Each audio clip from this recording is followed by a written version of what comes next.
I'm going to do my best to explain Scandoval to our non-Bravo inclined law nerds in the style of junior high school lunchroom gossip. That is the goal here, because you are going to listen to any of you who have kids who come home and are like, oh my God, so-and-so did this. And you're like, I don't know who any of these people are. Just lean in. So, okay. Oh my God. So all of these like 20 somethings wanted to be actors in LA and started working at a restaurant/bar. All of them model actors, very pretty. Lisa Vanderpump had been on Real Housewives, but it was also a restaurateur and had a spinoff show. Why? Because you make a lot more money with your spinoff show with all of the attractive young people. And then you don't have to sit with a bunch of women screaming at each other. You get to just watch as those working at your bar restaurant all scream at each other and sleep with one another and throw drinks and are dramatic. So run up from early days of Vanderpump Rules, Tom Sandoval is dating Kristen. Tom Sandoval starts maybe hooking up with Ariana as he's breaking up with Kristen. Kristen was also hooking up with Jax, who was dating Stassi. Anyway, Tom and Ariana get together at the end of the relationship with Kristen and Tom. And then Tom and Ariana move in together. They're together like 9+ years. During that time, Kristen goes and dates DJ James Kennedy. Then DJ James Kennedy gets engaged to Raquel, who now goes by Rachel.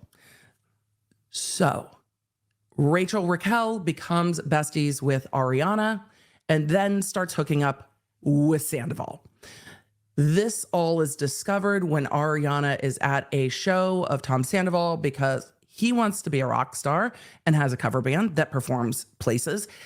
And his phone had fallen out of his, skinny leather pants pocket.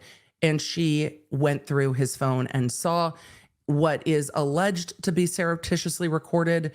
Tom says he had permission to record. Rachel says that she did not give Tom permission to record an intimate FaceTime video between the two of them. So with the intimate FaceTime video that is seen, everyone loses their mind, because of course you do when you find an intimate FaceTime video on your partner's phone. All hell breaks loose. Well, Rachel is at Watch What Happens Live, which is Andy Cohen's evening talk show-ish, and at Watch What Happens Live with another cast member, Sheena Shea. This all is breaking in Los Angeles at the end of Watch What Happens Live in New York. So there's a huge confrontation between Sheena and Rachel. Rachel says she's punched. Sheena says she pushes her. Rachel gets a cut on her eyebrow. Restraining orders are filed. I jump into the story because it's finally legal. And I'm like, we're off and away talking about Scandoval, which was covered from every media outlet you can imagine. And then the lawsuits. I feel like I'm talking about like 2017-18 beauty drama. So the reality reckoning was starting as Scandoval was breaking across the airwaves. And the reality reckoning seems to be headed by Mark Geragos and his law partner, Brian Friedman, who were representing and working with Bethany Frankel. And they were going to sue all of the Bravo lawsuits. Now, you might know Mark Geragos either from his current work with the Menendez brothers. He's been in every press conference you can imagine. You might know him from representing Scott Peterson. Either way, Mark Geragos was spearheading the reality reckoning. There were a bunch of lawsuits. They were going to bring down Bravo, yada, blah, whatever. So then Rachel, who had had the affair with Tom, who had surreptitiously recorded, and we're going with surreptitious recording because she says it was non-consensual. We don't know if is or isn't. I'm going with her side on this one. We're assuming it's surreptitiously recorded. It will all work out in the wash. We're assuming it's surreptitiously recorded. So the improperly recorded intimate video, Rachel sues Tom and Ariana. Ariana for distribution of the video, which is very much in dispute, and Tom for recording the video, which he says he recorded, but he said he had permission. We'll see. She sues them. 3 pages of her lawsuit is about that. The rest of her lawsuit is throwing everyone under the bus. So that lawsuit was all of the tea. And now we've gone through the legal motions of the lawsuit. There was an anti-slap filed. There were motions to dismiss filed, all of the things. This lawsuit leaned into allegations and shade. And then, as if it wasn't enough, and then Tom Sandoval sued Ariana in a cross complaint in the same lawsuit. So let me get this straight. Rachel, who had an affair with Tom, sues Tom and Ariana for the video. And then Tom, inside the same lawsuit, cross complaints Ariana for the video, saying essentially, if you hadn't taken the video off of my phone, I wouldn't be getting sued. And the world lost their mind on Tom Sandoval, going, you cheat on the woman. You refuse to move out of the house. You refuse to sell the house. You throw her under the bus on television while giggling about it, thinking that you're not on a hot mic. And then you have the audacity to sue her.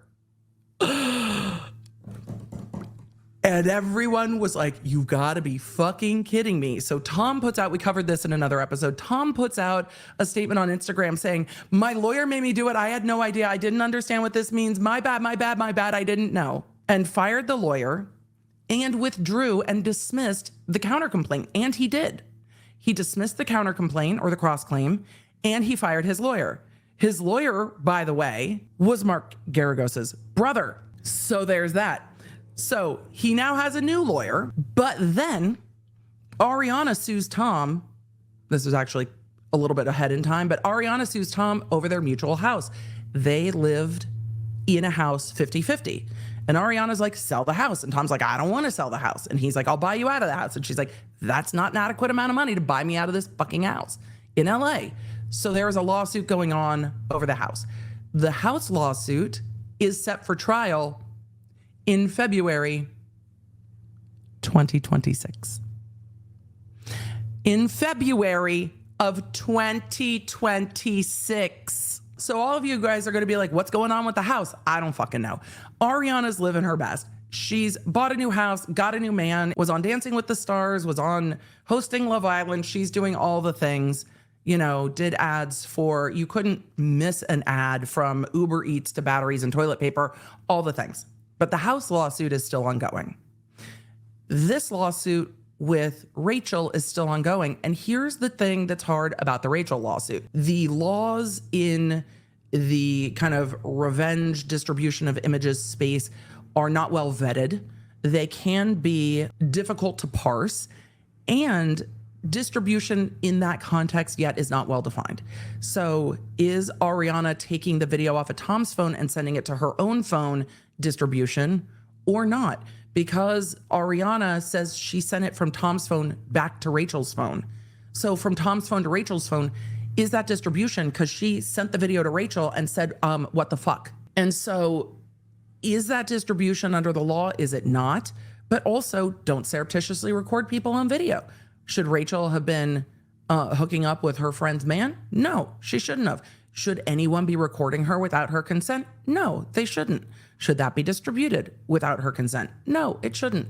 So does the lawsuit pose some real questions? Yes, it does. But is it, in the court of public opinion, a bad look to turn around and sue the person whose partner you were sleeping with? Yeah, it is. Does that mean Tom didn't do anything wrong? No, it doesn't. So now, because of course this needs to come up now, Emily, is there anything going on in this lawsuit that would warrant Tom Sandoval needing to talk to Page Six? No, there isn't. So why is Tom Sandoval talking to Page Six right now? I don't know. He and Ariana are both appealing the last court rulings with regard to the anti-SLAPP and the motion to dismiss. So why does Tom need to be chatting to Page Six about this? I don't know. Maybe because nobody's talking about him. Everybody has other things to talk about. The news cycle is full, Sandoval. But yet we're here. Why is this coming to the media now? Is it just because Geragos and Freedman are in the media over the Menendez brothers and their names will drive attention? Does Sandoval really need his name back connected with this? Like, how many times do you want your name to show up when somebody Googles revenge porn? How often do you want Google to just connect those two with your name, Sandoval? Because the more that this happens, the more connected they are. Why now? Also, this case is all on appeal and it's going to take forever because Ariana is appealing the anti-slap. We'll dive back into that when all those appellate briefs are filed. I'm going to wait until all the appellate briefs are filed together unless there's something incredibly stunning that we need to cover. But I'm interested to see how the anti-slap shakes out because this is not the typical case for an anti-slap. It's not a defamation suit. So is Ariana's sending of a video to Rachel saying what the fuck a protected form of free speech, or is it distribution of an illicitly recorded video? I think there's some legally very interesting questions there. It's not going to feel legally very interesting to all the parties paying a ton of money for this stuff, but for us, it's I think a legally interesting question. We will go through all of that once all the appeals are filed.